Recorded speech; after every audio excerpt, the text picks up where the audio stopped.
Hola, soy Mario Basile del Movimiento Tradicional Romano.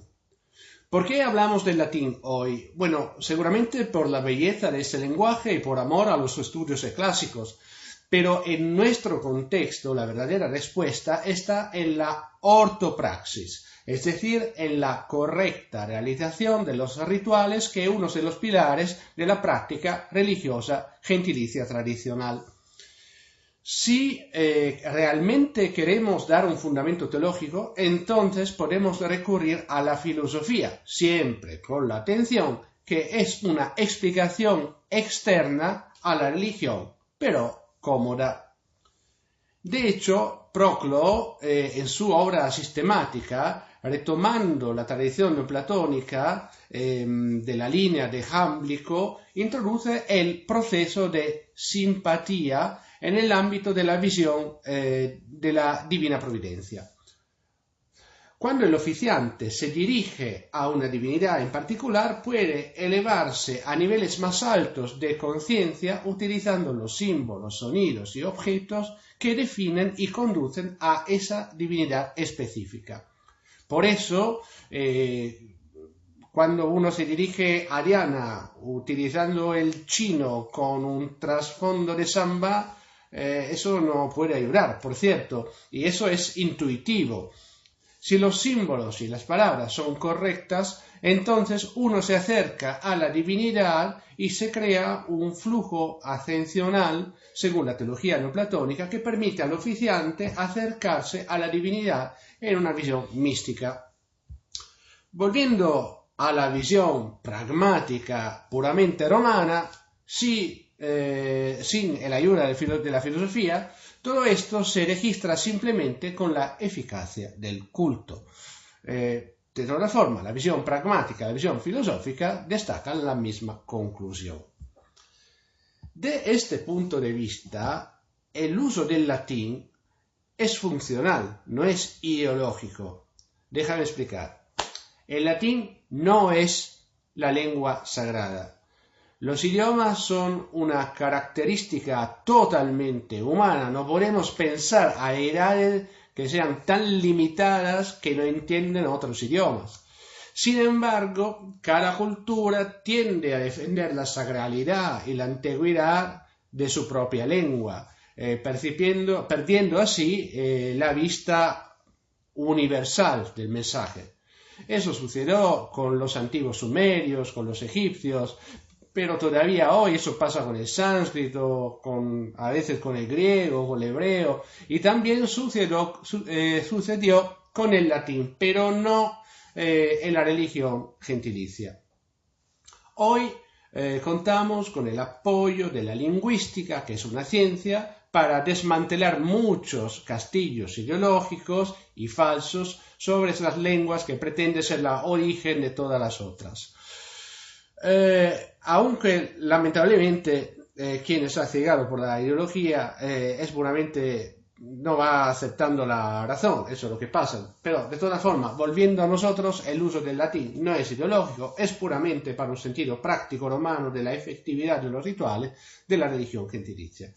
Y es aconsejado utilizar el latín, si no a lo largo de todo el ritual, por lo menos en las principales fórmulas y oraciones. Pero, ¿cómo se pronuncia correctamente el latín? Desde Erasmo de Rotterdam en adelante se han hecho intentos para volver a la pronunciación original del latín, que no es la que generalmente se enseña en las escuelas italianas o españolas. Seamos más específicos. El latín se usó en Europa y en todo el mundo mucho tiempo después de la caída del Imperio Romano y siguió siendo el idioma internacional y aprendido hasta el 1700. Considera, por ejemplo, que Newton escribió su famoso texto sobre la gravitación universal en latín. La pronunciación latina, generalmente enseñada en Italia como en España, con algunas nobles excepciones, es llamada eclesiástica, y esta fue la pronunciación en el Bajo Imperio, cuando la Iglesia se hizo cargo, y una pronunciación que luego coincide con el desarrollo de la lengua italiana por un lado y la española por el otro. Sin embargo, la pronunciación en el periodo clásico era bastante diferente, y sin esa pronunciación uno ni siquiera puede leer la poesía latina manteniendo la métrica y el ritmo, pero sobre todo nos alejamos de la correcta pronunciación de las fórmulas habituales. De hecho, un concepto que volveremos pronto es que en latín cada sílaba puede ser larga o corta, y la cuidadosa combinación de las sílabas de distinta cantidad da lugar a un ritmo que puede ser muy musical, como veremos, utilizado en la poesía, pero también en el arte oratoria. Comencemos con las vocales. En latín hay 5 vocales con 2 cantidades, entonces son 10. Además, se agregó la Y para las palabras de origen griego. Desafortunadamente, la longitud generalmente solo se informa en los diccionarios, no en los textos.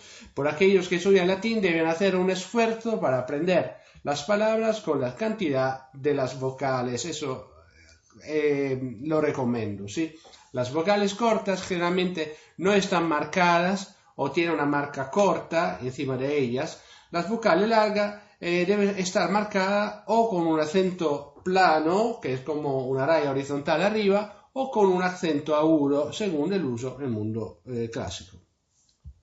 A breve, como en español, aqua. A largo, aer.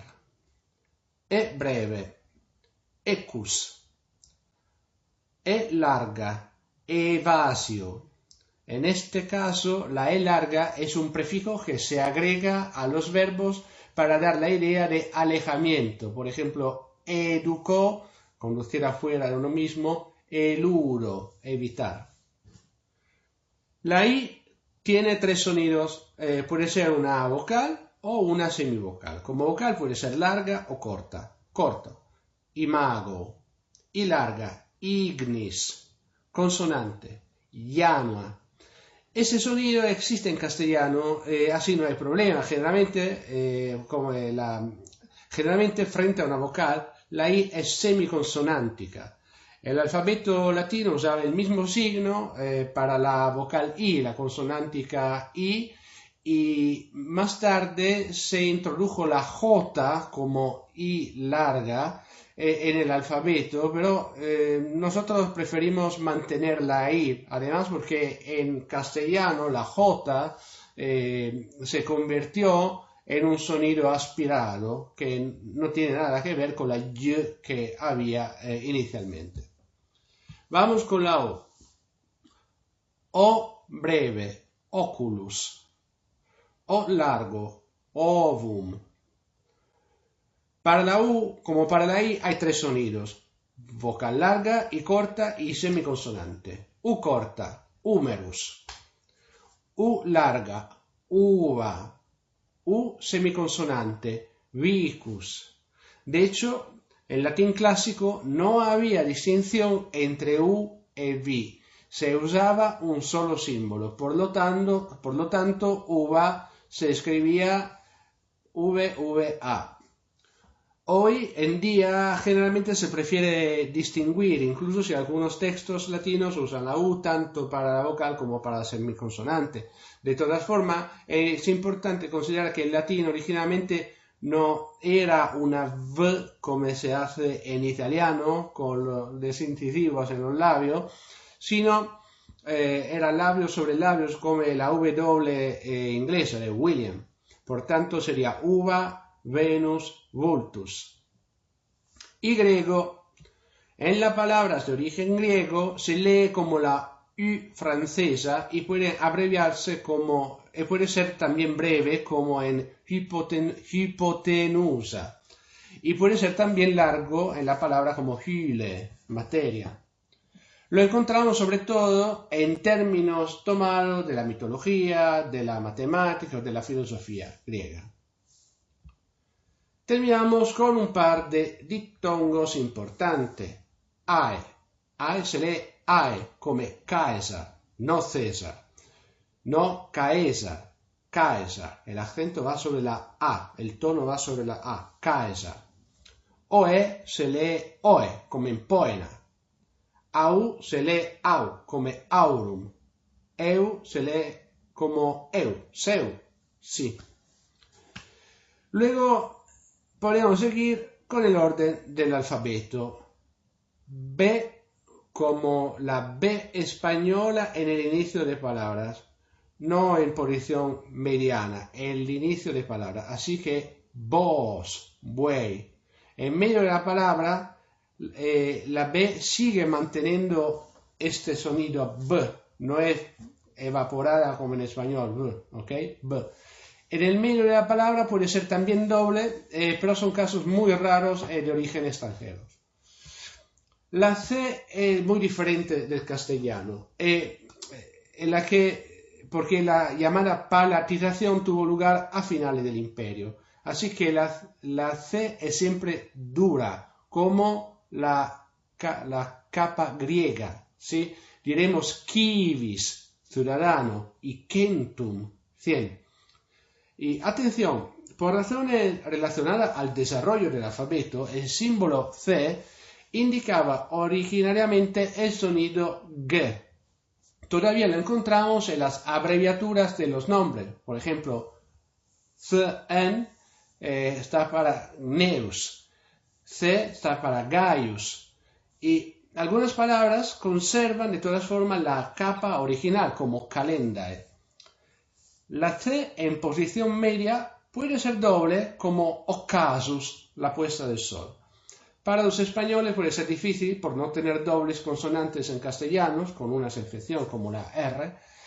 De todas formas, el significado es que la primera K cierra la sílaba anterior, la segunda empieza la siguiente. Así que sería ocasu, ocasu. D marcada, está siempre marcada como inicio de palabra. Así, domus, casa. Incluso la D puede ser doble en posición media, como adduco. F. Fluvius, río. Recordemos que PH se usa en palabras de origen griego y que se convirtió en F solo más tarde, pero originariamente era una P seguida de un aspirado. Dado que los romanos percibían la F griega como un PH y no usaban la F en su transcripción, tenemos motivos para creer que filosofía se lee de manera diferente a la F, así que no sería un filosofia, pero con una P aspirada. La F también puede ser duplicada en la posición mediana como en afflictus. G siempre dura como en alemán o como en griego gamma. Entonces diremos gens, la gente. Gn no es ñ, pero ojo, en realidad se inicia un proceso de ligera palatización de la N, como en griego. Por lo tanto, no es un gn. Es como en inglés la final, ¿no? No es entonces gnosco, no es ñosco, ma nosco. La G también se puede duplicar en palabras como ager, tierra. Ojo, gue e gui se leen siempre gue e gui, como la U se lee cuando está precedida por un G. Okay. H. La H está ligeramente aspirada, no es la J español, pero es más suave. Por ejemplo, hombre diremos homo. La L es como en español, lupus. La L en el medio puede ser doble, como el pronombre él. Okay. M, atención, la M tenemos dos formas para leerla. Al principio, en el medio de la palabra, es como en español. Tenemos mare, Carmen. Y puede ser también doble, como admiror. Al final de palabra, la M es débil, casi una nasalización. Seguramente no se lee como si fuera una M seguida de un se va, lo que da el efecto contrario. Tomemos un ejemplo, granum. Absolutamente no es granum, eso mal. Debe ser un granum. Incluso en la poesía la M se pierde, así que granum aurum se lee granaurum. Pero si la siguiente palabra empieza por consonante, la M se lee bien como granum bonum. Finalmente consideramos que en italiano, como en español, ha desaparecido la M final, así que muchas palabras que terminaban por la M ahora terminan por la vocal O. Como en italiano, como en español, tenemos navis. En medio de la palabra puede ser doble, como annus, año en español. P como padre se puede duplicar como oppidum, fortaleza. Q siempre seguida en ortografía por la U para hacer el sonido Q. Por eso ecus se lee solo con un U, ecus. Pero ojo que a diferencia del español, el sonido U que sigue la Q es como un pequeño W. Por ejemplo, quercus, roble, no se lee quercus, sino quercus. La R, como en español, a mitad de palabra. Rex. Puede ser doble en la posición media, como en arrogancia. La S siempre debe ser dura, fricativa, alveolar, sorda, no solo en comienzo de palabra, sino también entre vocales, y eso exactamente como en español. Por ejemplo, tenemos Saturnus y también Rosa. T se lee siempre T, incluso si va seguida de la vocal IE. Tius se lee Tius y no Cius. Testudo, tortuga. Latium, Lazio. Y se puede también encontrar duplicada en Áctica. La X al final de palabras de la tercera declinación se encuentra como rex o en palabras extranjeras. Vale como si fuera dos consonantes, una que es. La Z se lee como una D seguida por S, como zama. Eso es diferente del español, no hay este sonido, no es un Z, es un Z, zama. Ok, igual hay poca Z en latín, así que vamos con a hablar un poquito de la cantidad de las sílabas. Una sílaba con vocal larga o con diptongo es siempre una sílaba larga. Una sílaba con una vocal corta, seguida de otra vocal o H más vocal, es corta. O también si seguida de solo una consonante. Una sílaba con una vocal breve seguida de dos consonantes o de una X es larga, con la excepción si la consonante que sigue son muta más líquida, como dentro de una palabra, por ejemplo, patres, ¿no? Muta más líquida. En este caso la sílaba puede ser larga o breve, como en patris. Luego están las terminaciones de las declinaciones y conjugaciones, que estas hay que saberlas de memoria, que tienen valores fijos que pueden ser largos o cortos. Por ejemplo, la O del presente indicativo de los verbos es larga. Por ejemplo, eo, amo. It de la tercera persona es siempre corta.